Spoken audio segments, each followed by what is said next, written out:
Here's your money briefing for Tuesday, November 28th. I'm Danny Lewis for the Wall Street Journal, in for J.R. Whalen. Couples often argue about money, but new research shows disagreements about money are often the byproduct of deeper relationship issues. Wall Street Journal personal finance reporter Julia Carpenter joins me now. So, Julia, we often hear from couples that a key to staying together is communication. Does discussing or even fighting about money fall under that category?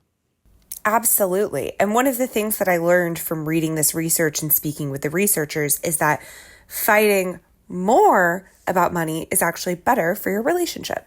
You spoke to the co-author of a recent study out of Carleton University in Ottawa that spotlighted conflict within relationships. How did money work its way into the study? Johanna Pietz is the researcher I interviewed, and she had looked at thousands of Reddit posts on our relationships, which is a smaller forum within the greater social media platform Reddit. Our relationships is where people go to post about relationship problems, questions about who's right in this fight, who's right in that fight. But a lot of times they bring up money and they bring up finances. And this team of social scientists was looking at these anonymous posts and then following it up by doing a secondary study where they analyzed how couples talk to each other, really gave them some insight into some of the recurring themes and patterns. What kinds of money fights did the study reveal couples often have?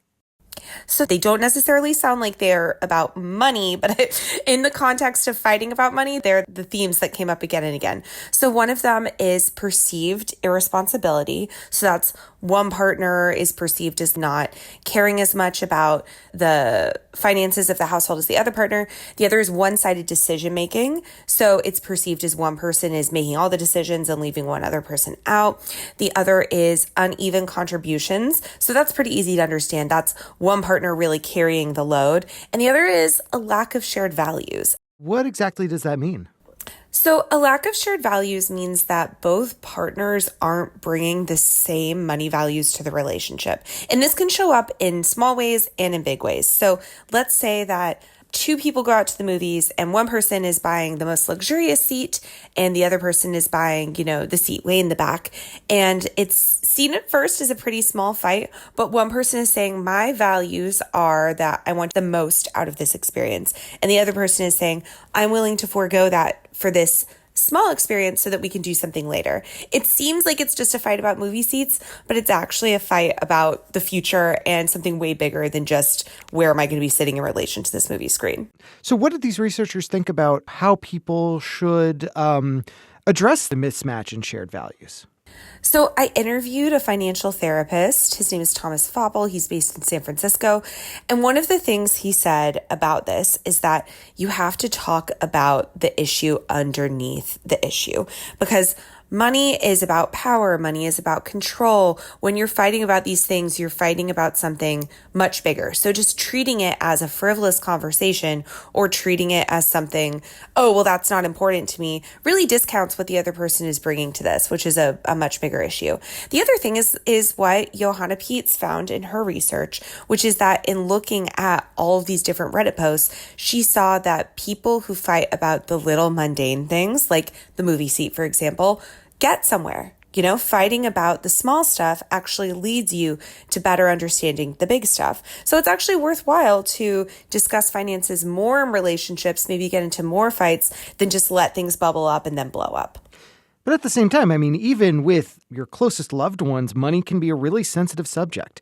Are all discussions about money where people air their grievances helpful to a relationship?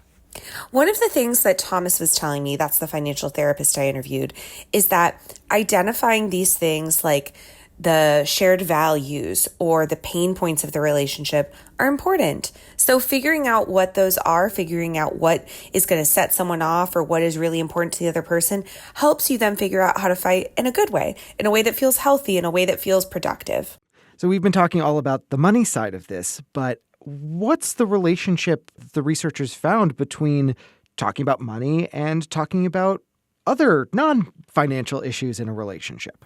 The thing that was hardest for people to work through is the fair contributions. So if someone isn't contributing to discussing this, if someone isn't contributing to the mission, if someone isn't contributing to the overall future of the household, there's going to be problems. And that doesn't mean contributing financially. So it doesn't mean both people have to be putting the same amount of money into the pot, but it means both people have to have the same skin in the game. Both people have to care the same amount, which is, even if you don't care, say, about the movie seat, for example, my partner cares about the movie seat. I need to care just a little bit more about the movie seat. And almost everyone is going to go through hard times with money at some point. But how do researchers say couples can work through these hard financial times? So I interviewed a couple, actually. Their names are Barbara Krenzer and John Stone. They live in Syracuse, New York. And they said early on, they agreed that these shared values were going to be the foundation of their relationship. From the very first date, they were talking about what's important to them, which for them is spending quality time with their family and investing in memories.